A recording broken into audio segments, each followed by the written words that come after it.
tekad kuatkan hati, negeri ini memanggilmu kawan.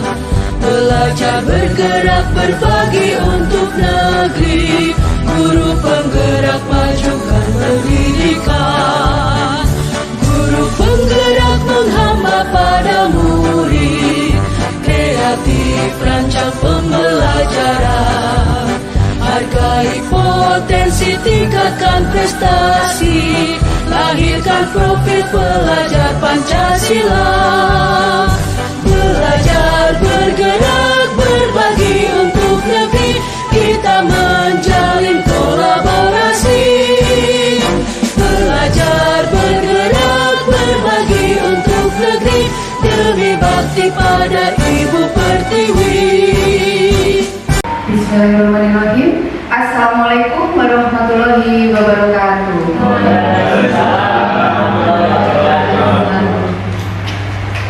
Selamat siang dan salam sejahtera untuk kita semua. Yang terhormat Bapak Kepala SD Negeri Bojonegoro 4 Kota Kediri, yang terhormat Bapak Ibu Dewan Guru beserta staf karyawan SD Negeri Bojonegoro 4 Kota Kediri. Pada hari ini saya mengucapkan banyak terima kasih kepada Bapak Ibu karena bersedia hadir dalam kegiatan diseminasi penerapan budaya positif sebagai salah satu pemenuhan tugas aksi nyata modul 1.4 pada program pendidikan guru penggerak bersama saya Lina Kristiana, calon guru penggerak angkatan 7 dari Kota Kediri. Saya ucapkan selamat datang kepada Bapak Guru hebat SDN Bojonegoro 4. Mari kita belajar bersama dan berkolaborasi untuk mewujudkan budaya positif di sekolah kita tercinta ini. Baik Bapak Ibu, marilah kita buka acara pada kegiatan diseminasi ini dengan bacaan basmalah. Bismillahirrahmanirrahim. Semoga dengan pembacaan basmalah tadi dapat mengiringi langkah kita dari awal sampai akhir kegiatan berjalan dengan lancar dan apapun yang kita kerjakan hari ini semoga bermanfaat untuk kita semua. Namun sebelum acara inti dimulai, kami mohon kepada Pak Parti untuk memberikan sepatah dua kata penyemangat untuk kita semua. Kepada Pak Parti kami silakan. Terima kasih Bu Dina. Ya. Assalamualaikum warahmatullahi wabarakatuh. Pertama-tama kita perlu bersyukur dulu. Kita ucapkan alhamdulillah, tepat hari ini hari Sabtu kita semua bisa berkumpul. Bapak Ibu, ini adalah langkah apa yang dilakukan oleh guru penggerak. Ini adalah wujud keberhasilan dari teman-teman kita, otomatis juga sekolah kita. Saya berkali-kali mendorong panjenengan untuk selalu mengikuti. Alhamdulillah kita ada dua, satu Bu Yuli, dua Bu Lina. Nah, yang kemarin juga ada Bu Ika. Setelah itu habis daftar nggak bisa karena masa kerja. Dan saat ini masih ada dua, apalagi guru baru dua. Untuk mengikuti pun masih belum bisa. Tapi ini nggak melihat apakah guru olahraga, guru agama, guru umum, pokoknya klasik guru. Jadi bisa mengikuti.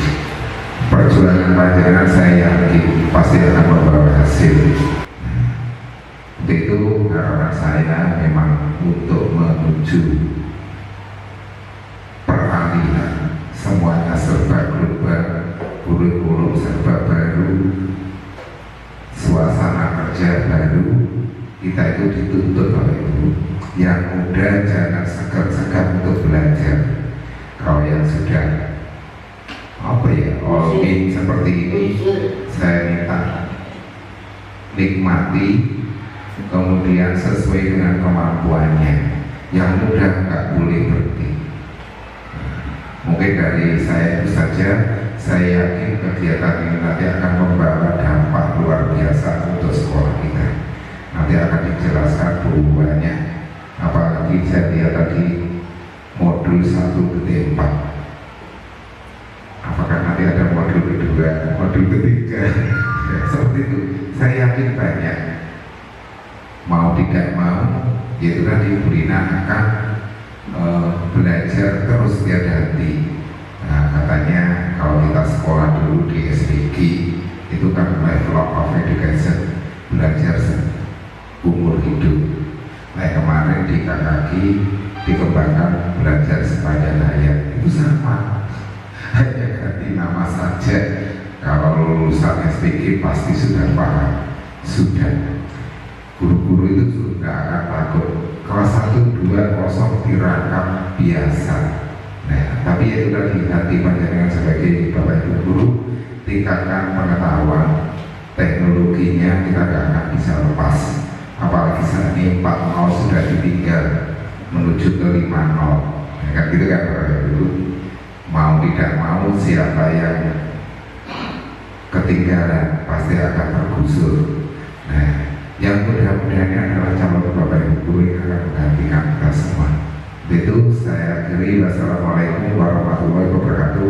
Selamat Bu Rina, laksanakan dengan baik. Insya Allah kita akan mengikuti dan mendukung. Terima kasih. Terima kasih Pak Marti. Luar biasa sekali motivasi dari Pak Marti. Semoga dengan adanya kegiatan ini nanti akan menginspirasi teman-teman untuk bersemangat lagi mengikuti program pendidikan calon guru penggerak.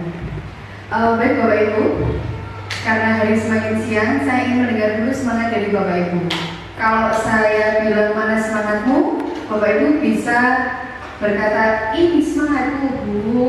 Nah, seperti itu ya. Bisa Bapak Ibu? Baik, terima kasih. Mana semangatmu? Ini semangatku. Luar biasa. Tepuk tangan untuk kita semua. Baik Bapak Ibu, pada kesempatan ini yang pertama saya merasa bangga sekali karena bisa berada di tengah-tengah Bapak Guru hebat SD Negeri Mojokerto Kota Kediri. Saya mengucapkan banyak sekali terima kasih atas dukungan motivasinya selama saya mengikuti pendidikan guru penggerak ini. Tanpa Bapak Ibu saya juga bukan siapa-siapa. Jadi terima kasih sekali dukungannya Pak Parti yang selalu memotivasi saya dan Bapak Ibu guru lain yang selalu mendukung apapun aktivitas saya untuk mengikuti program pendidikan guru penggerak ini. Baik, dalam kesempatan ini saya akan memaparkan konsep utama dari modul budaya positif. Untuk efisiensi waktu Bapak Ibu, di sini ada 7 konsep utama dari modul budaya positif. Yang pertama ada perubahan paradigma belajar. Yang kedua, disiplin positif. Yang ketiga, motivasi perilaku manusia. Konsep utama yang keempat adalah kebutuhan dasar manusia. Yang kelima, posisi kontrol restitusi. Dan yang keenam, keyakinan kelas. Terakhir, segitiga restitusi. Masih semangat ya Bapak Ibu? Semangat ya? Baiklah. Nah Bapak Ibu, saya ingin bertanya dulu kepada Bapak Ibu. Bapak Ibu setuju atau tidak dengan pernyataan berikut ini? Yang pertama, hukuman dapat mendisiplinkan anak. Bagaimana? Setuju atau tidak? Setuju saya. Setuju. Yang lainnya?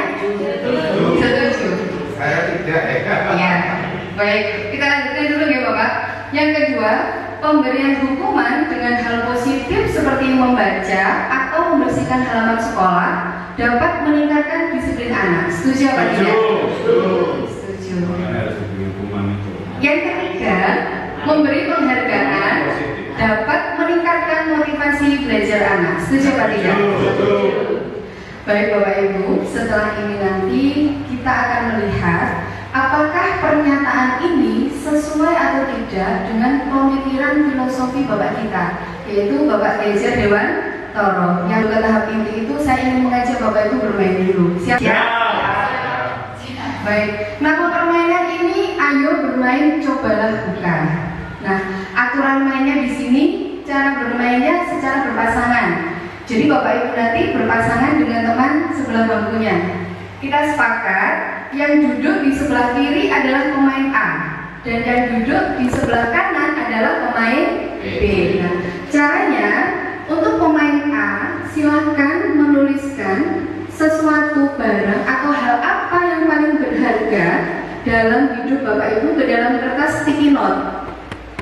Bu Agnes bisa minta tolong dibagikan. Nah, setelah itu, setelah Bapak Ibu selesai menulis, silakan Bapak Ibu genggam erat-erat seperti bentuk kepala tangan seperti ini. Tugas Bapak Ibu adalah menjaga sesuatu yang berharga dalam diri Bapak Ibu dalam genggaman tangan Anda tadi.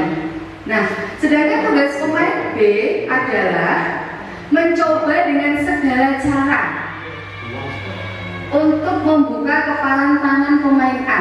Pemain B boleh membujuk, boleh merayu, boleh menghardik, boleh mengancam, bahkan boleh menawari sejumlah uang kepada pemain A.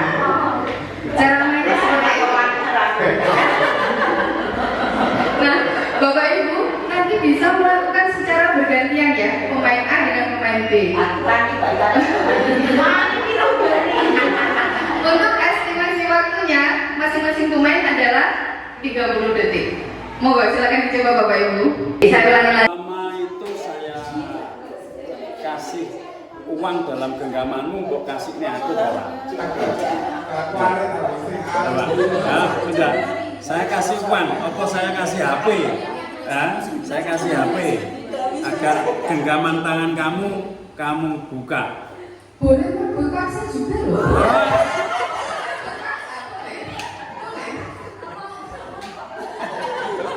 Tak pasang.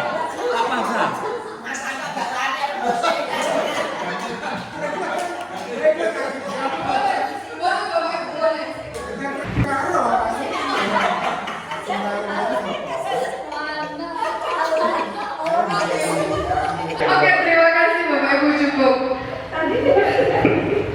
Saya ingin bertanya Bapak Ibu, apa yang terjadi setelah melakukan permainan tadi? Nah, kira-kira siapa yang bisa membuka atau menutup tangan temannya?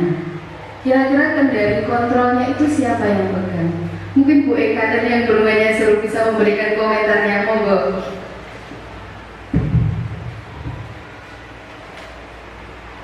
Yang mengendalikan ya diri kita sendiri kan, ya yang bisa mengendalikan. Ya. Sekarang coba Pak Agus bercerita gimana tadi pengalamannya bermain dengan Bu Arsuni. Monggo. Ya, tadi pinginnya yang di genggaman itu saya rayu, saya gantikan sesuatu supaya genggaman tangannya itu dibuka dan diserahkan ke saya. Tapi beliaunya tetap memaksa jangan, karena mungkin di dalam genggamannya itu rahasia juga ya, nilainya lebih dari uang yang ditawarkan. Ya, apa yang saya tawarkan begitu. Terima kasih Bu Eka dan Pak Agus. Ya, di sini betul sekali Bapak Ibu. Jadi sekuat apapun tenaga yang kita miliki, kita tidak akan pernah bisa memaksa teman kita untuk membuka kepalan tangan. Iya Pak, iya Bapak Ibu. Betul ya. Walaupun tadi Bapak Ibu sudah mencoba dengan merayu, mengancam, bahkan tadi Pak Agus sudah menawarkan sejumlah uang kepada Bu Arsumi, tapi beliau tetap tidak mau. Nah, betul sekali apa yang disampaikan Bu Eka. Jadi kendali kontrol itu adalah dari diri kita masing-masing, bukan dari orang lain. Tergantung kebutuhan kita saat itu. Nah, ini Bapak Ibu yang akan menjadi perubahan paradigma teori kontrol dari ilusi kontrol yang akan kami sampaikan berikut ini. Ilusi kontrol yang pertama adalah ilusi guru mengontrol murid. Di sini sekeras apapun Bapak Ibu, kita memaksa murid kita untuk berubah. Kira-kira berubah nggak anak-anak? Halo Bapak Ibu? Kira-kira berubah apa enggak? Iya, tergantung anaknya. Tapi apabila anak itu memang ada niatan berubah, walaupun kita tidak memaksa, dia pasti akan berubah. Tapi ketika anak itu memang tidak mau berubah, itu hanya ilusi. Jadi kita tidak bisa mengontrol anak-anak Bapak Ibu. Kemudian ilusi yang kedua adalah ilusi bahwa kritik membuat orang merasa bersalah dan dapat menguatkan karakter. Kembali lagi, benar apa enggak ini Bapak Ibu? Yang ketiga, ilusi bahwa semua penguatan positif efektif dan bermanfaat. Kemudian ilusi yang keempat adalah ilusi bahwa orang dewasa memiliki hak untuk memaksa. Nah ini Bapak Ibu, ini yang sering sekali kita lakukan. Karena kita merasa sudah menjadi orang yang dewasa, seringkali kita memaksa murid kita untuk melakukan sesuatu. Betul apa enggak? Betul. Gitu ya. Nah terkadang kita melakukannya tanpa kita sadari. Nah inilah Bapak Ibu yang akan saya diseminasikan kepada Bapak Ibu hari ini, yaitu tentang budaya positif. Nah mungkin ada pertanyaan dari Bapak Ibu, apa sih budaya positif itu? Nah jadi budaya positif itu adalah nilai-nilai, keyakinan-keyakinan dan kebiasaan-kebiasaan di sekolah yang berpihak kepada murid dapat berkembang menjadi pribadi yang kritis, penuh hormat dan bertanggung jawab. Pengertian dari budaya positif. Nah, nanti isinya apa saja? Nah, berikut ini akan saya ulas utama dari budaya positif, yaitu perubahan paradigma belajar. Mendengar kata perubahan, artinya di sini kondisinya ada perubahan paradigma baru dalam pembelajaran. Ya kan Bapak Ibu? Sebelumnya saya mau bertanya kepada Bapak Ibu, apakah Bapak Ibu pernah mendengar pembelajaran yang berpusat pada murid? Pernah. Atau Bapak Ibu pernah mendengar pembelajaran yang berpusat kepada guru? Pernah juga. Nah, kira-kira Bapak Ibu saat ini melaksanakan pembelajaran yang mana? Ada yang bersedia memberikan jawaban? Bapak Riawan mungkin? Oh, Pak Riawan?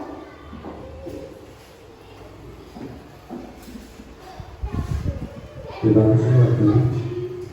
Menurut saya pendidikan pada zaman sekarang ini lebih tepatnya pada pendidikan pembelajaran yang berpusat pada murid, karena dengan ini membuat pengetahuan mereka menjadi lebih bermakna dan mereka bisa mengkonstruksi pengetahuannya sendiri sehingga tersimpan dalam memori yang lebih lama. Menurut saya itu. Ya, terima kasih Bapak Riawan.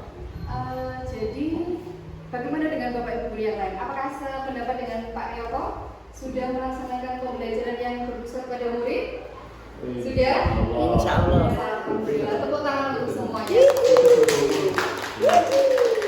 Bapak Ibu Mojokerto itu memang keren semuanya. Terima kasih. Jadi Bapak Ibu, perubahan paradigma belajar ini merupakan pembelajaran yang berorientasi pada penguatan kompetensi dan pengembangan karakter yang sesuai dengan nilai-nilai Pancasila. Pembelajaran paradigma ini memastikan praktik pembelajaran yang berpusat kepada murid. Jadi setiap murid itu belajar sesuai dengan kebutuhan dan tahap perkembangannya. Nah, bagaimanakah perubahan paradigma belajar? Di sini Bapak Ibu, dari yang awalnya dulu kita menggunakan pembelajaran yang berpusat pada guru. Jadi guru hanya mentransfer ilmu saja kepada murid. Sekarang berubah menjadi pembelajaran yang berpusat pada siswa atau learning center. Nah, hal ini diharapkan mampu mendorong siswa untuk secara aktif dalam membangun pengetahuan, sikap, dan perilaku. Nah, memang seyogyanya sebagai seorang pendidik, kita itu menggunakan pembelajaran yang berpusat pada murid dengan menerapkan prinsip pembelajaran berdiferensiasi. Bapak Ibu pernah mendengar hal ini? Pernah ya? Pembelajaran disesuaikan dengan kebutuhan siswa. Nah, bagaimana caranya? Karena kita kan satu kelas ada banyak siswa, ya kan Bapak Ibu, kita tidak bisa mengurusi satu siswa. Langkah yang pertama kita melakukan tes awal. Tes awal ini digunakan untuk mengelompokkan siswa sesuai dengan kebutuhan dan tahap perkembangannya, Bapak Ibu. Nah, diferensiasi sendiri itu dibedakan menjadi 3. Yang pertama diferensiasi konten, yang kedua diferensiasi proses, dan yang ketiga adalah diferensiasi produk. Untuk diferensiasi konten, ini Bapak Ibu menyiapkan materi, alat dan bahan sesuai dengan kebutuhan dan tahap perkembangannya peserta didik. Kemudian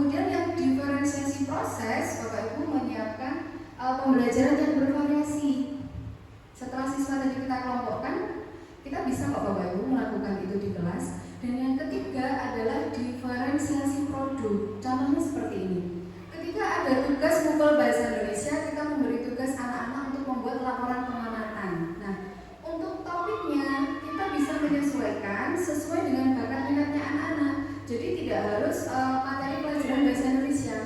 Untuk anak-anak yang suka olahraga, kita bisa memberi tugas membuat laporan pengamatan tentang pertandingan sepak bola.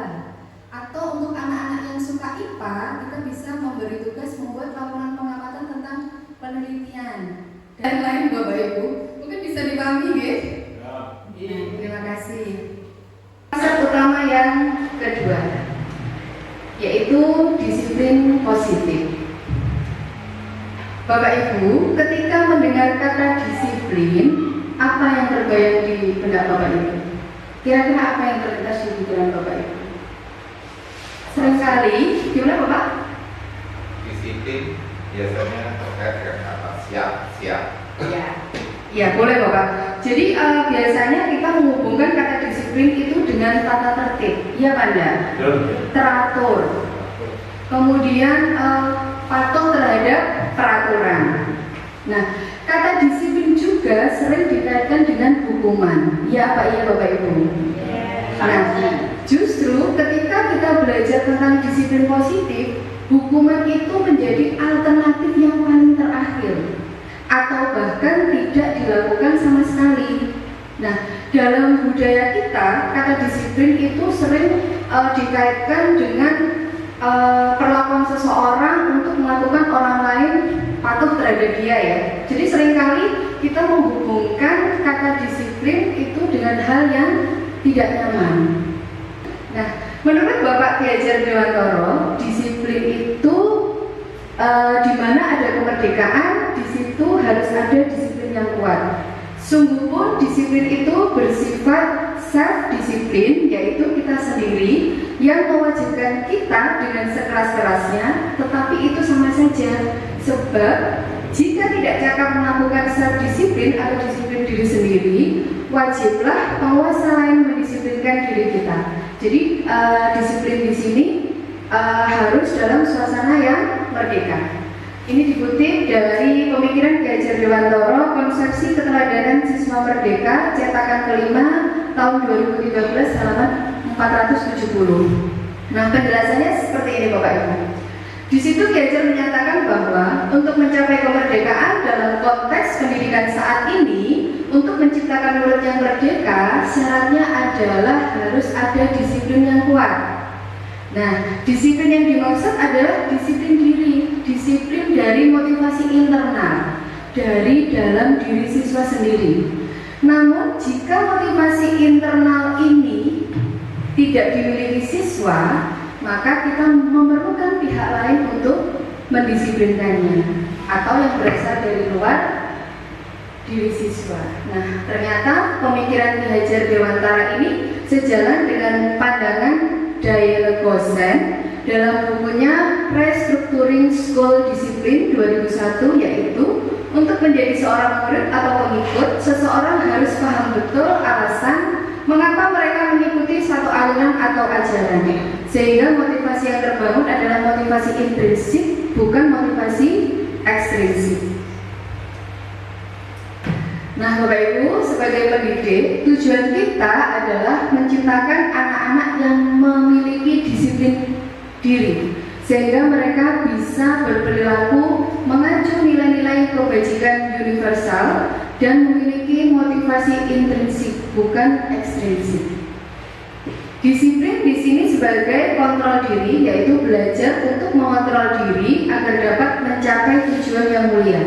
Tujuan mulia di sini mengacu pada nilai-nilai atau prinsip-prinsip yang dianut oleh seseorang. Nah, kita namakan nilai-nilai tersebut sebagai nilai-nilai kebajikan universal.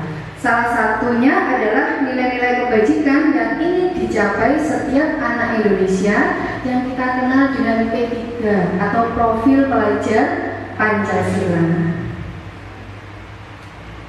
Bapak Ibu tentu sudah tidak asing lagi ya dengan istilah P3 atau Profil Pelajar Pancasila. Di sini ada 6 dimensi Bapak Ibu. Yang pertama adalah beriman dan bertakwa kepada Tuhan Yang Maha Esa dan berakhlak mulia. Yang beragama non-muslim juga diberi kesempatan untuk melaksanakan ibadahnya sesuai dengan jadwal yang sudah ditentukan. Kemudian untuk dimensi yang kedua yaitu berkebinekaan global. Kalau berbicara tentang berkebinekaan kenyataan global, pasti yang ada di pikiran kita adalah budaya. Setuju Bapak Ibu? Karena negara kita terdiri dari beribu-ribu pulau yang tentu saja memiliki budaya yang berbeda-beda. Alhamdulillah di sekolah kita juga sudah melaksanakan festival jajanan tradisional. Nah, salah satunya ini adalah untuk mengajak anak-anak untuk mengenal jajanan tradisional yang sudah hampir tidak dikenal oleh anak-anak di era gempuran makanan cepat saji. Nah, untuk melengkapi kegiatan ini kemarin, kita juga meminta anak-anak untuk memakai baju adat tradisional. Nah, semoga di kesempatan yang akan datang kita bisa lebih sering lagi mengadakan kegiatan yang seperti ini.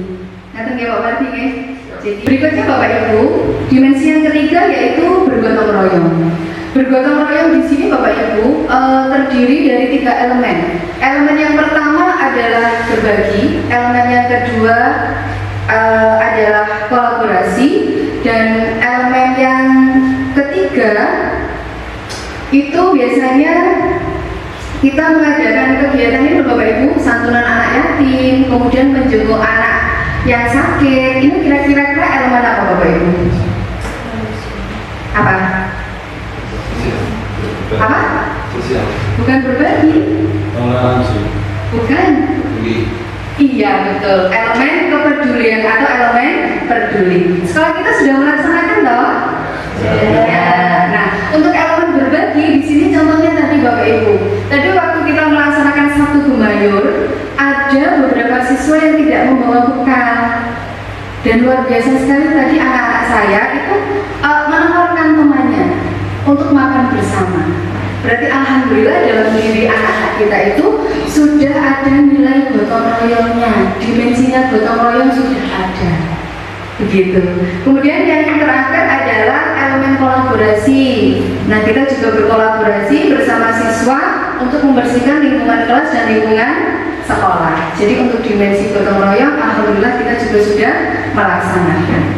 Kemudian elemen yang keempat ada mandiri. Nah, ketika anak tersebut sudah menyadari kemampuannya, misalkan anak yang suka seni, ibu saya ikut ekstra tari ya. Nah, berarti anak itu sudah memiliki dimensi mandiri dalam dirinya, karena dia sudah ada pemikiran untuk ingin mengembangkan bakatnya, seperti itu. Kemudian yang kelima ada dimensi bernalar kritis. Nah, di dimensi bernalar kritis ini berarti anak-anak sudah memiliki kemampuan untuk bernalar. Ini bisa kita temui ketika saat kita pelajaran di kelas ya Bapak Ibu. Ketika kita memberikan topik ke anak-anak, kita berkolaborasi dengan anak-anak. Anak-anak itu sudah langsung bisa memutuskan atau menyelesaikan persoalan mereka sendiri terhadap topik atau pelajaran yang kita berikan ke anak-anak.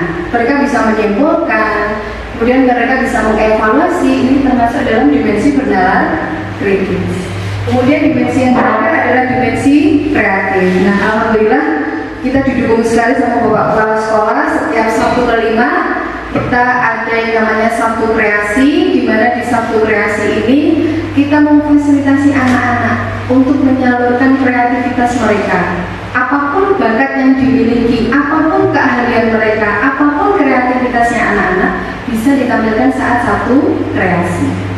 Bagaimana Bapak Ibu, masih semangat? Mana semangatmu? Semangatku. Luar biasa, tepuk tangan. Selanjutnya Bapak Ibu, kita akan berbicara konsep dari budaya positif yang ketiga, yaitu motivasi perilaku manusia. Bapak Ibu, bagaimanakah kita berperilaku? Mengapa kita melakukan sesuatu? Dan apakah kita melakukan sesuatu karena adanya dorongan dari lingkungan atau dorongan yang lain? Coba direnungkan sebentar Bapak Ibu. Dari dorongan diri sendiri. Ya, dari dorongan sendiri. Baik, betul. Jadi terkadang kita itu melakukan sesuatu karena ingin mencapai sesuatu. Selain itu kadang kita itu melakukan sesuatu karena menghindari rasa sakit atau ketidaknyamanan. Iya Pak, iya Bapak Ibu? Ya, jadi kadang kita melakukan sesuatu itu untuk menghindari rasa sakit atau ketidaknyamanan. Atau saya mau bertanya lagi kepada Bapak Ibu pernah tidak melakukan sesuatu hanya untuk mendapatkan senyuman dari orang lain? Pernah Bapak Ibu? Pernah. Atau Bapak Ibu melakukan sesuatu untuk mendapatkan hadiah? Pernah? Atau Bapak Ibu melakukan sesuatu untuk mendapatkan uang? Pernah juga. Nah, kira-kira motivasi apa lagi yang akan mempengaruhi manusia untuk melakukan sesuatu? Nah, hal ini akan kita bahas. Motivasi perilaku manusia yang ditulis oleh Daniel Gosen dalam bukunya Restructuring School Discipline. Jadi ada 3 motivasi perilaku manusia. Yang pertama Bapak Ibu, motivasi yang pertama adalah untuk menghindari ketidaknyamanan atau hukuman. Ini adalah tingkat terendah dari motivasi.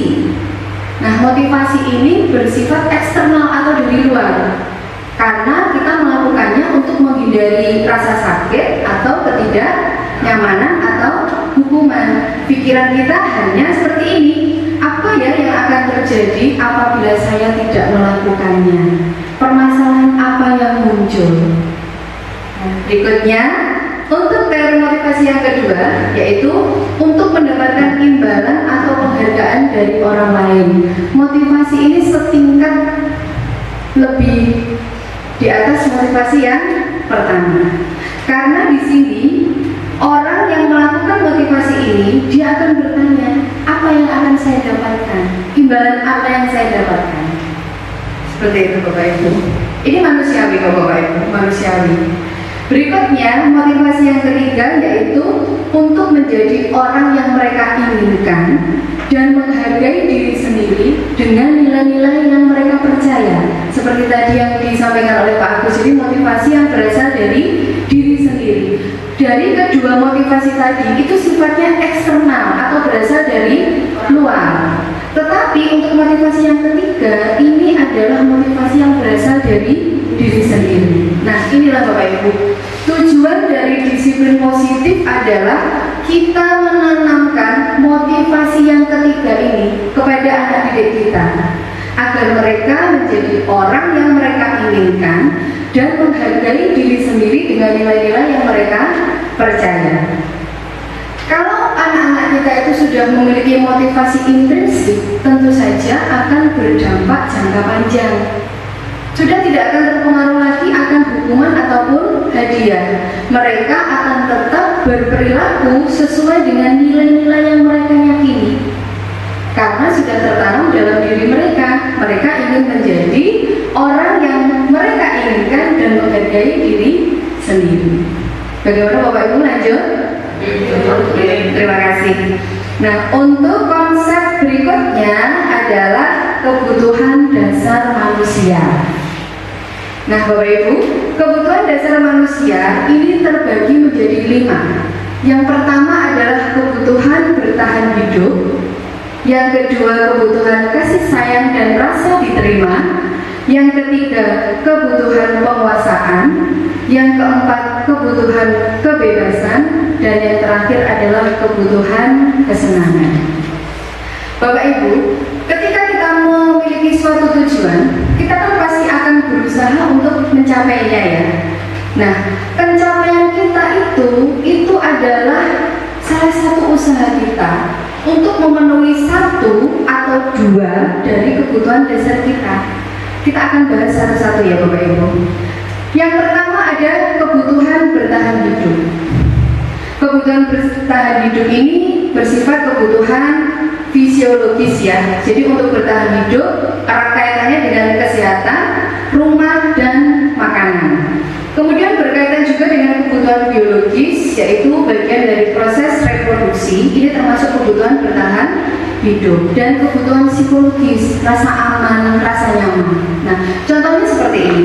Ketika dalam kelas ada anak yang tidak membawa bekal, kemudian anak tersebut membuat perutnya itu lapar. Nah, kira-kira kebutuhan apa yang dibutuhkan anak ini Bapak Ibu? Dia lapar tapi kebutuhan bertahan hidup atau survival. Nah, selanjutnya kebutuhan yang kedua adalah kasih sayang dan rasa diterima.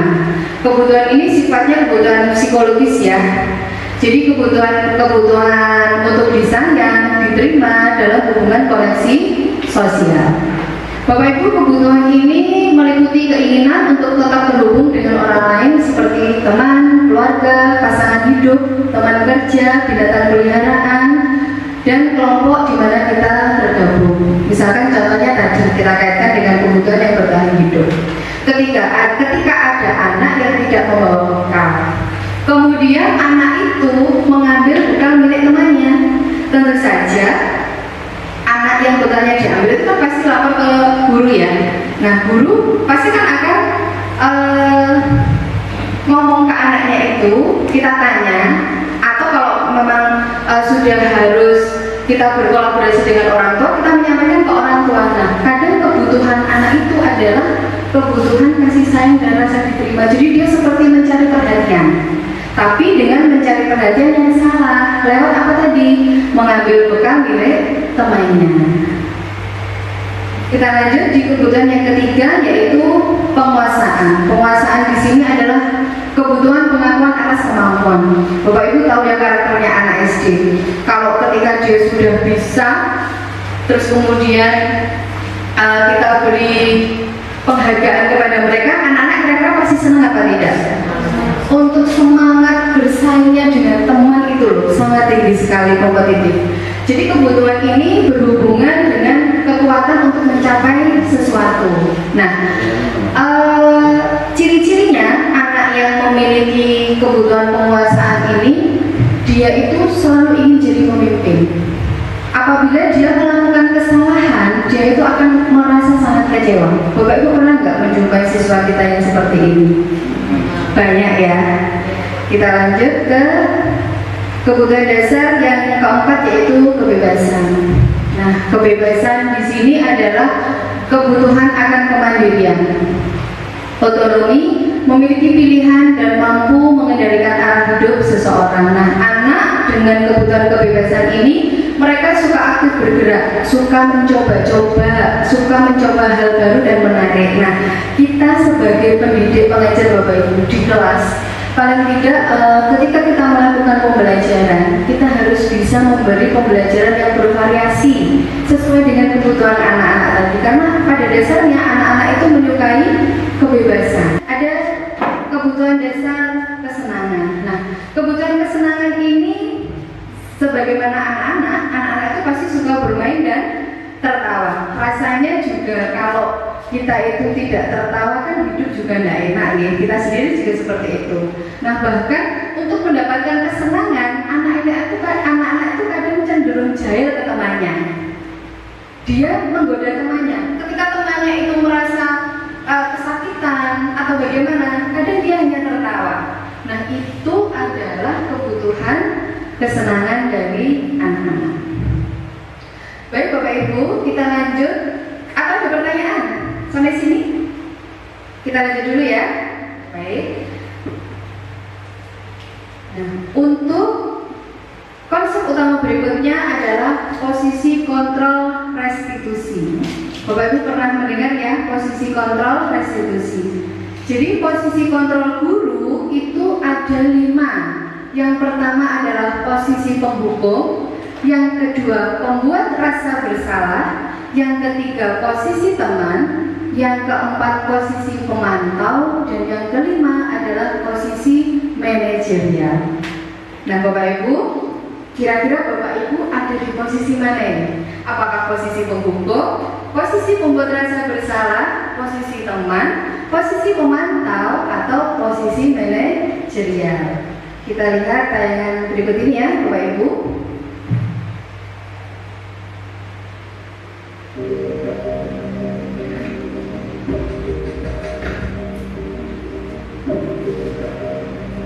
Naran, sini kamu. Selamat pagi Bu. Selalu terlambat. Kamu deh, pasti terlambat. Maaf Bu, saya Apa? Apa coba? Alasan kamu apa lagi? Kapan sih kamu tidak terlambat? Malas sekali ya kamu jadi anak. Saya Dasar pemalas. Gak kapok-kapok sih kamu. Sudah berapa kali terlambat? Sana, kamu keliling lapangan basket 2 kali. kenapa saya harus ke lapangan basket, Bu? Kenapa? Kamu melawan ibu. Berani-beraninya jawab. Sudah terlambat, masih berani jawab pula. Sekarang, keliling lapangan basket 5 kali sekalian. Biar kapok. Cepat. Pergi sana ke lapangan basket. Iya, terima kasih. Nah, itulah Bapak Ibu, itu adalah posisi penghukum. Setelah menyaksikan adegan tanya tadi, kira-kira ciri khas dari penghukum itu seperti apa Bapak Ibu? Gimana Pak Eka? Tidak konfirmasi dulu. Ya, oke, baiklah. Jadi posisi penghukum Bapak Ibu itu memiliki ciri khas yang seperti ini. Nada suaranya tinggi, betul? Kemudian bahasa tubuhnya melotot sambil jarinya menunjuk-nunjuk. Ya, itu Bapak Ibu. Dan bahkan ada yang berkecak tangan di pinggang. Nah, itu adalah posisi penghukum. Nah, untuk hukumannya berupa verbal dan fisik. Tadi selain gurunya tadi selain memberikan kata-kata yang kasar, juga memberi hukuman fisik berupa apa Bapak Ibu? Iya, lari keliling lapangan basket. Dampaknya apa Bapak Ibu? Murid akan menjadi pendendam dan tidak menyukai guru itu. Kita lanjut ke posisi selanjutnya ya. Nah Bapak Ibu, ini adalah posisi pembuat rasa bersalah. Naren!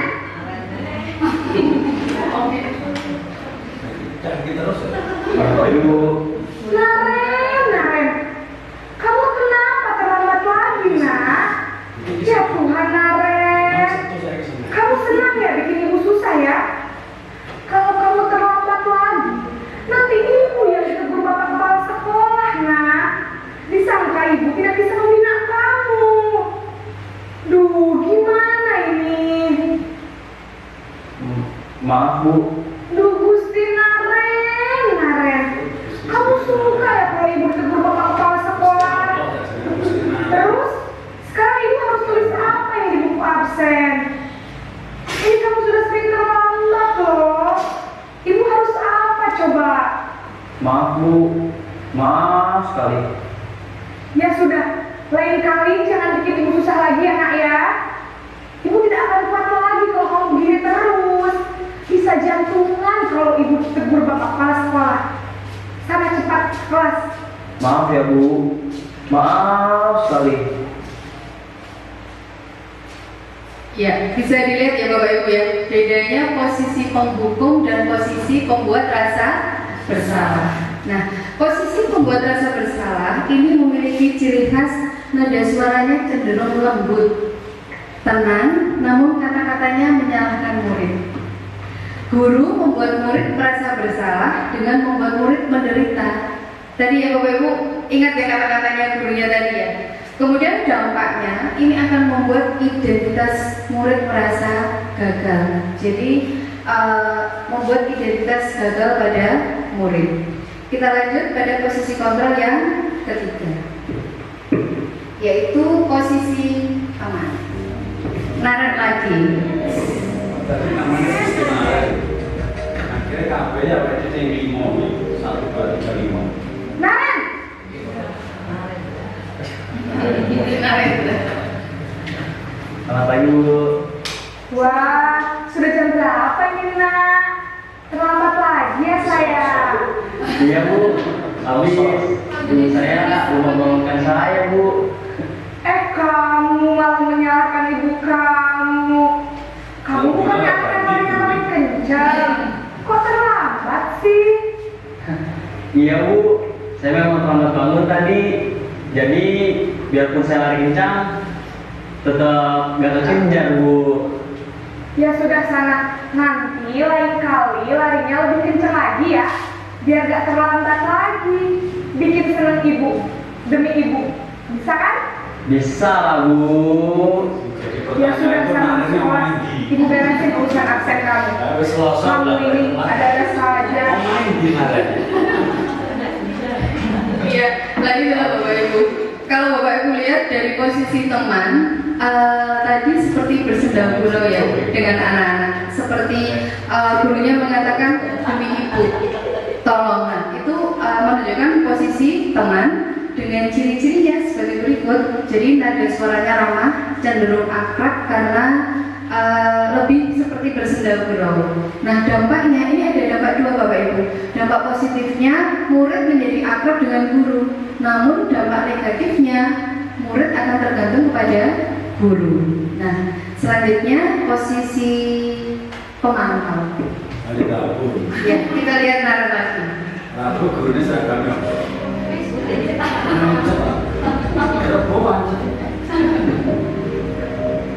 Jenenge Naren, kira boleh. Apa Ibu?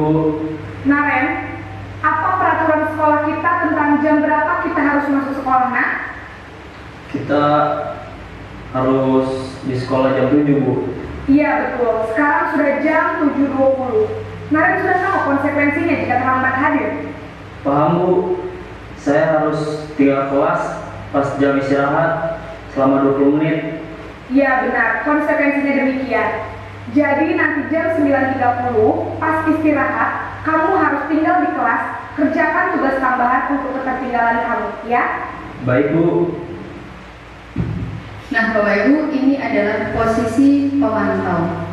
Pemantau di sini nada suaranya datar dan cenderung formal karena guru mengandalkan penghitungan data untuk mengontrol murid.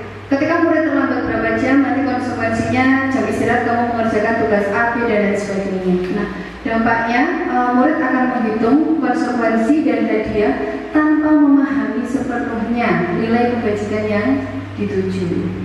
Nah, posisi guru yang terakhir adalah posisi manajerial. Dari Kamis. Naran lagi. Kamis memperbaiki. Naren!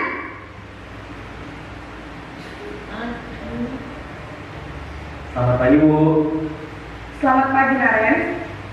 Maaf Bu, saya terlambat. Iya, sekolah masuknya jam 7, sekarang sudah jam 7.20. Jadi sekarang bagaimana nih Naren?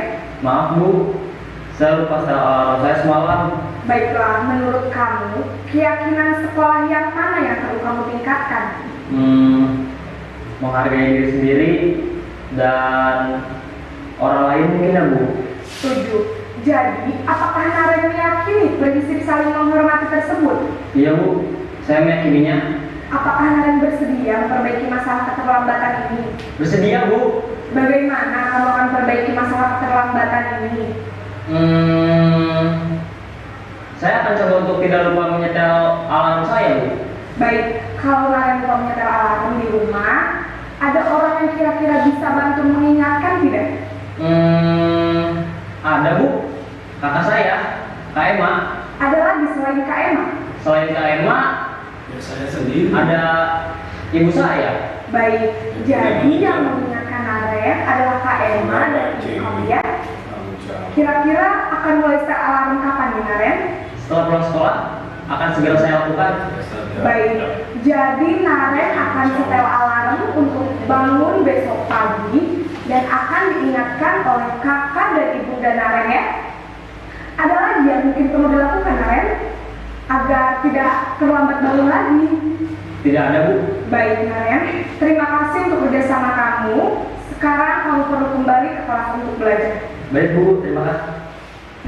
Ya, Bapak Ibu, dari kelima posisi kontrol guru tadi, kira-kira Bapak Ibu berada di posisi kontrol yang mana? Yang pertama. Yang pertama. Baik. Nah, saya tanya lagi Bapak Ibu, kira-kira posisi kontrol manakah dari kelima posisi kontrol yang sudah disaksikan Bapak Ibu tadi yang bisa mendorong motivasi intrinsik dari murid-murid kita? Posisi yang mana? Iya, posisi yang kelima atau yang manajerial. Karena posisi ini dalam motivasi intrinsik murid dalam penerapan disiplin positif yang berpihak kepada murid. Posisi manajerial ini tidak mudah Bapak Ibu. Tapi kembali lagi ke tujuan kita. Tujuan kita adalah menciptakan murid yang mandiri, merdeka dan bertanggung jawab. Semoga setelah menyaksikan kelima posisi kontrol tadi bisa menjadi bahan refleksi kita sebagai pendidik untuk kedepannya. Seperti itu ya Bapak Ibu. Masih semangat ya Bapak Ibu? Semangat semangatmu? Terima kasih. Tepuk tangan untuk semuanya. Konsep utama yang keenam adalah keyakinan kelas. Bapak Ibu, coba direnungkan pertanyaan ini ya. Mengapa keyakinan kelas? Mengapa tidak peraturan kelas saja? Mengapa adanya keyakinan kelas itu penting untuk terbentuknya sebuah budaya positif? Dan yang ketiga, bagaimana mewujudkan sebuah keyakinan kelas yang efektif? Nah, mungkin sebelum menjawab pertanyaan ini, Bapak Ibu, saya ingin bertanya dulu kepada Bapak Ibu. Kita renungkan sejenak. Mengapa kita memiliki peraturan tentang penggunaan helm pada saat mengendarai kendaraan roda 2 atau motor? Atau mengapa kita memiliki peraturan tentang penggunaan masker dan mencuci tangan setiap saat? Ada yang bersedia memberikan jawaban? Monggo. Yang pertama, mengapa kita memiliki peraturan tentang penggunaan helm pada saat mengendarai kendaraan roda 2 atau motor? Ini berfokus pada pengendaranya, jadi untuk dirinya sendiri. Jadi bisa dikatakan untuk keselamatan dirinya sendiri, bukan keselamatannya motor atau helmnya atau peraturannya. Jadi untuk keselamatan pengendara. Yang kedua, mengapa kita memiliki peraturan tentang penggunaan masker dan mencuci tangan setiap saat? Nah, ini berfokus pada dua. Satu, untuk dirinya sendiri, untuk kesehatan dirinya sendiri. Yang kedua, untuk teman-teman atau orang lain yang tidak terjadi penularan. Jadi yang pertama hanya terfokus pada diri sendiri pengendara. Yang kedua, terfokus pada diri dan orang lain untuk kesehatan. Terima kasih. Terima kasih Pak Mardi. Ada tambahan dari Pak Agus? Monggo. Kalau saya bukan menambahkan apa yang sudah ada, itu cuma meluruskan kalimat yang ada di atas, di depan. Mengapa keyakinan kelas? Mengapa tidak peraturan kelas saja? Loh, kenapa kok tidak peraturan sekolah? Kenapa kok peraturan kelas? Berarti peraturan kelas 1, kelas 2, kelas 3, kelas 6 beda-beda. Padahal selama ini kita menerapkan adalah peraturan sekolah. Kenapa kok muncul peraturan kelas? Nah, ini mohon pertanyaan ini saya kembalikan kepada panjenengan. Silakan. Ya. Terima kasih. Saya jawab pertanyaan dari Pak Agus dulu ya. Kenapa keyakinan kelas bukan keyakinan sekolah? Nah, dari sekolah itu kita berawal dari kelas dulu Pak Agus. Jadi dari kelas Bapak Ibu guru membentuk keyakinan kelas dulu. Dari keyakinan kelas itu nanti akan tercipta budaya positif sekolah. Seperti itu, oke? Nanti akan ada lanjutannya. Bisa diterima Pak Agus? Belum. Belumnya gimana?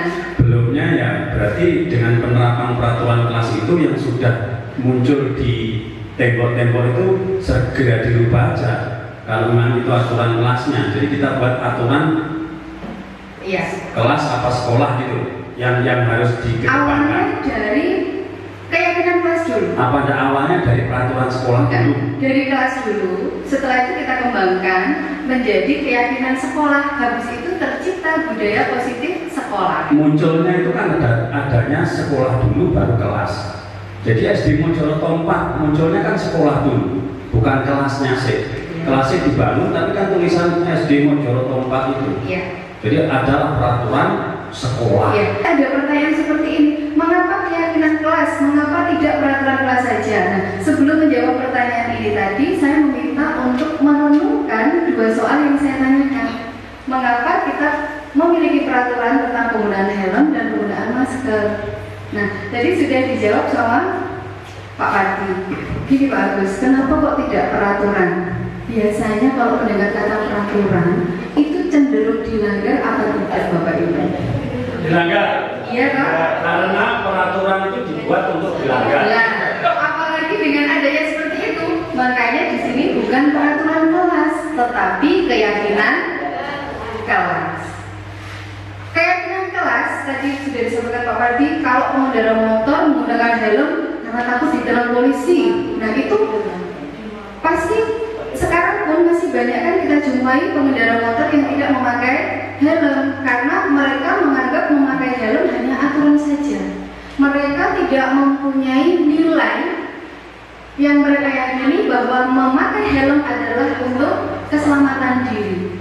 Kalau mereka sudah punya keyakinan menggunakan helm untuk keselamatan diri, iya pasti tidak akan melanggar. Makanya bukan aturan, tapi keyakinan. Nah, disinilah Pak Agus. Nah, nilai-nilai keselamatan dan kesehatan itulah yang kita sebut dengan suatu keyakinan.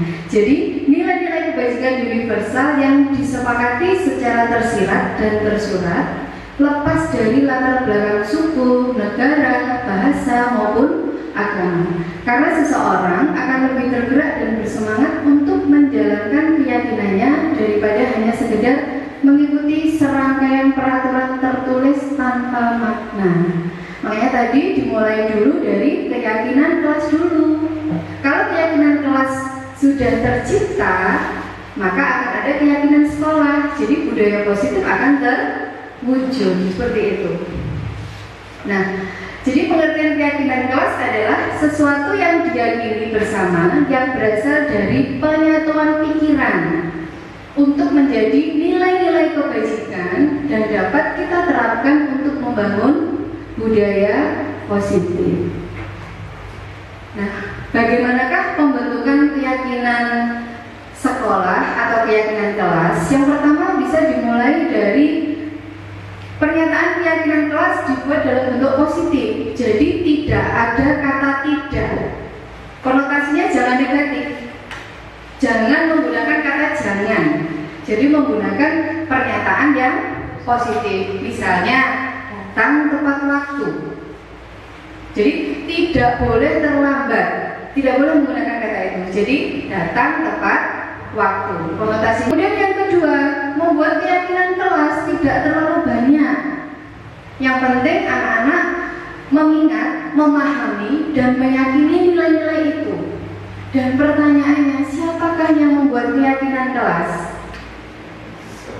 Iya, semua warga kelas. Nah, jadi semua warga kelas itu ikut berkontribusi dalam pembuatan keyakinan kelas lewat curah pendapat. Nah, berikut ini Bapak Ibu akan saya sajikan cuplikan video di mana kelas 6A membuat keyakinan kelas di semester yang kedua.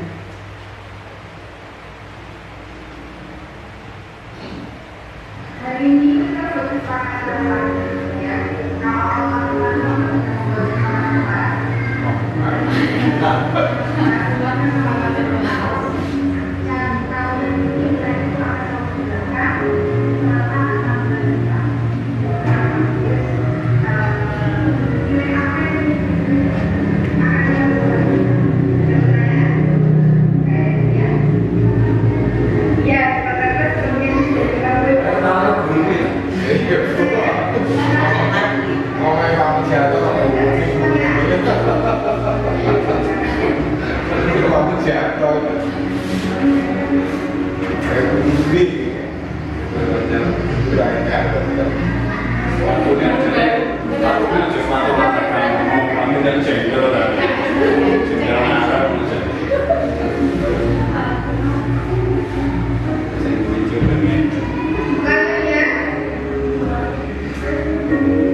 Bapak Ibu, itu adalah cuplikan dari proses keyakinan kelas di dalam kelas saya. Nah, Bapak Ibu nanti bisa dimulai dari di kelasnya masing-masing, berkolaborasi bersama anak-anak untuk membuat keyakinan kelas. Kenapa kok keyakinan kelas bukan peraturan? Karena keyakinan ini adalah asalnya dari anak-anak, nilai-nilai yang sudah mereka yakini. Seperti itu Bapak Ibu. Nah, menyatakan dari apa yang disampaikan Pak Agus tadi, kenapa kok tidak keyakinan sekolah? Iya, keyakinan sekolah juga Bapak. Jadi kita harus duduk bersama dengan semua stakeholder sekolah, mulai dari kepala sekolah, dewan guru, komite, paguyuban. Nah, kita harus duduk bersama membuat keyakinan nilai-nilai apa yang kita yakini untuk menciptakan budaya positif di sekolah. Baik Bapak Ibu, saya tahu ini Bapak Ibu ini sudah nahan-nahan mau bertanya. Kalau mau bertanya nanti sabar dulu ya. Nanti setelah kita bahas konsep utama segitiga restitusi, nanti akan ada sesi tanya jawab. Saya lanjut ya. Konsep yang terakhir yang ketujuh adalah segitiga restitusi. Segitiga restitusi adalah salah satu cara menanamkan disiplin positif pada murid sebagai bagian dari budaya positif di sekolah. Diana Boston dalam bukunya Restitution, Restructuring School Discipline, merancang sebuah tahapan untuk memudahkan para guru dan orang tua dalam melakukan proses untuk menyiapkan anaknya melakukan restitusi, bernama segitiga restitusi. Apa sih segitiga restitusi itu? Nah, jadi Bapak Ibu, dalam tahapan segitiga restitusi itu ada 3. Yang pertama adalah menstabilkan identitas. Yang kedua, validasi tindakan yang salah. Dan yang terakhir adalah menanyakan keyakinan. Nah, apakah ketiga tahapan dalam segitiga restitusi ini boleh dibolak-balik? Tidak bisa Bapak Ibu. Jadi harus dilakukan secara urut 3 tahapan ini. Yang pertama yaitu menstabilkan identitas. Ketika anak-anak ada yang berbuat kesalahan, kita stabilkan dulu identitasnya. Ketika ada anak yang salah, dia merasa bersalah, berarti identitas yang ada pada diri siswa adalah identitas gagal, bukan identitas yang berhasil. Nah, caranya bagaimana? Nah, kita bisa menguatkan anak-anak dengan mengatakan setiap orang pasti pernah melakukan kesalahan. Atau kamu bukan satu-satunya orang yang melakukan kesalahan. Nah, hal ini dilakukan untuk mengembalikan identitas anak-anak tadi. Dari yang awalnya merasa identitas gagal, kembali lagi ke identitas sukses lewat tahapan menstabilkan identitas. Kalau anaknya sudah tidak emosi, sudah kita stabilkan identitasnya, kita mau ngajak ngobrol, enak apa enggak Bapak Ibu? Kalau anaknya masih melotot-melotot, kita tanya, yang ada jawabannya malah anak-anak bagaimana? Malah kasar juga. Nah, jadi kita stabilkan dulu identitasnya. Kemudian langkah yang kedua adalah validasi tindakan yang salah. Setelah anak-anak menyadari kesalahannya, kita bisa bertanya ke anak-anak. Nah, alasannya apa kamu berbuat seperti itu? Atau adakah cara yang lain untuk mendapatkan apa yang kamu butuhkan? Itu masuk ke dalam tahap validasi tindakan yang salah. Dan langkah yang ketiga adalah menanyakan keyakinan. Kalau di kelas kita sudah terbentuk keyakinan kelas atau nilai-nilai yang mereka percaya, kita kembalikan lagi ke anak-anak. Nilai keyakinan apa yang sudah kamu langgar dalam kelas? Jadi dimulai dari yang terkecil dulu. Nah, kita bisa menanyakan itu, keyakinan kelas apa yang telah kita sepakati. Kamu ingin menjadi orang seperti apa? Mungkin untuk lebih detailnya Bapak Ibu akan saya sajikan penerapan segitiga restitusi yang sudah saya lakukan.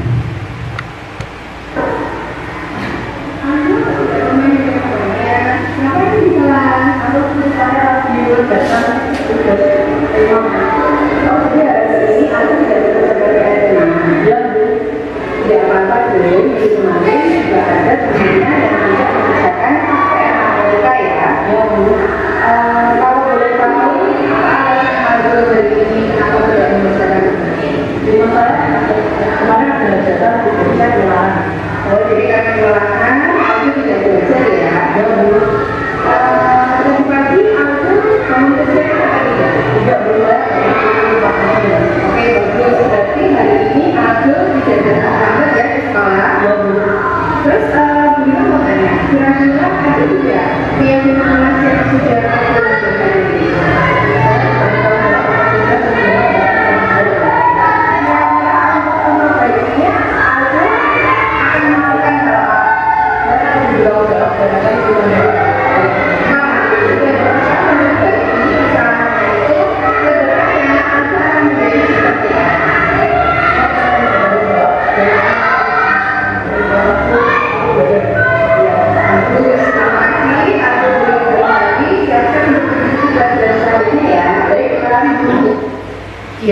Bapak Ibu, dalam kasus segitiga restitusi ini di kelas saya ada anak yang tidak mengerjakan PR, kemudian jam istirahat dia tidak bermain dengan temannya tapi malah mengerjakan PR. Kemudian saat itu saya datang, saya tanyakan kenapa tidak bermain dengan temannya. Ternyata dia menjawab jujur karena dia tidak mengerjakan PR-nya hari ini. Nah, kita jangan langsung menghakimi kenapa tidak mengerjakan PR, tidak. Tapi Bapak Ibu, seyogyanya kita menggunakan segitiga restitusi itu supaya anak-anak itu bisa kembali lagi ke kelompoknya. Karena anak-anak sudah melakukan kesalahan ya.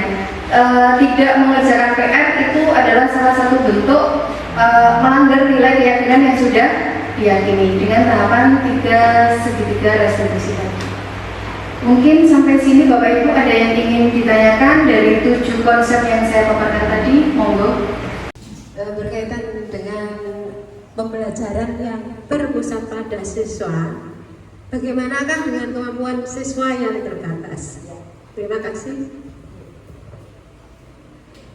Terima kasih Bu Nunung atas pertanyaannya, bagus sekali. Jadi berkaitan dengan pembelajaran yang berpusat kepada siswa, bagaimana dengan kemampuan siswa yang terbatas. Nah, kembali lagi Bapak Ibu, pembelajaran yang berpusat pada murid itu kita menggunakan pembelajaran yang berdiferensiasi. Tadi ada 3 tadi, diferensiasi konten, proses, dan produk. Nah, Bapak Ibu sebagai pendidik, tugas kita adalah menuntun, mengarahkan anak-anak kita sesuai dengan bakat dan minatnya anak-anak. Karena tidak semua anak itu memiliki kemampuan akademis yang cakap, atau tidak semua anak memiliki bakat istimewa yang lain. Tapi perlu kita ketahui Bapak Ibu, anak-anak itu yang terlahir itu bukan seperti kertas polos. Anak-anak yang terlahir itu sudah memiliki coret samar dalam dirinya. Nah, tugas kita sebagai pendidik adalah menebalkan coretan samar itu sehingga anak-anak bisa berkembang sesuai dengan bakat dan potensinya. Bisa diterima Bu Lulu? Ya, terima kasih. Ada yang lagi bertanya? Monggo. Terima kasih. Berkaitan dengan keyakinan kelas, ini semisal ada siswa yang selalu beralasan terlambat karena bannya bocor atau mungkin macet di jalan atau dan lain-lainnya. Terima kasih. Ya, terima kasih Pak Agus. Ya, berkaitan dengan keyakinan kelas tadi, misalkan datang ke sekolah tepat waktu, tapi karena suatu hal anak-anak datang terlambat, misalkan ban bocor atau macet, sementara pintu gerbang sudah kita tutup tepat pukul 7. Lalu bagaimana tindakan kita? Apakah gerbangnya tetap kita tutup atau kita buka? Seperti itu mungkin Bapak ya. Sementara itu adalah nilai keyakinan kelas yang berkembang menjadi nilai keyakinan sekolah. Nah, bagaimana tindakan kita? Nah Bapak Ibu, yang pertama tadi kita gunakan segitiga restitusi. Kita tanya dulu, kenapa dia kok terlambat? Paling tidak kalau dia itu sudah tahu dia melanggar nilai keyakinan kelas, dia sudah merasa identitasnya gagal karena dia sudah datang terlambat ke sekolah. Kita stabilkan identitasnya dulu. Kemudian kita tanya, kenapa Dok, Mbak, Mas, kenapa kok terlambat? Nah, kita validasi tindakan mereka yang salah, lalu kita kembalikan lagi supaya kembali ke kelompoknya lagi dengan tindakan yang ketiga. Apa yang ketiga tadi Bapak Ibu dari segitiga restitusi? Menanyakan keyakinan. Baik Bapak Ibu, alhamdulillah kita sudah sampai di penghujung acara. 7 konsep utama sudah saya sampaikan. Saya ucapkan terima kasih kepada Bapak Ibu sudah bersedia mengikuti kegiatan ini. Dalam penerapan budaya positif, hendaknya guru memiliki standar kepribadian, pengetahuan, dan sosial yang baik, di mana guru mampu merefleksikan posisi kontrol. Bagaimana perjalanan dirinya, perjalanan kita sebagai pendidik, berperan sebagai among atau manajer untuk mewujudkan murid yang mandiri, merdeka, dan bertanggung jawab sesuai dengan standar nasional pendidikan. Semangat ya Bapak Ibu ya. Semangat. Mana semangatmu? Ini semangat. Oke, terima kasih Bapak Ibu. Tepuk tangan untuk kita semua. Sampai bertemu di kegiatan kegiatan selanjutnya. Salam dan bahagia, semangat untuk Bapak Ibu semua. Terima kasih. Wassalamualaikum warahmatullahi wabarakatuh. Waalaikumsalam warahmatullahi wabarakatuh.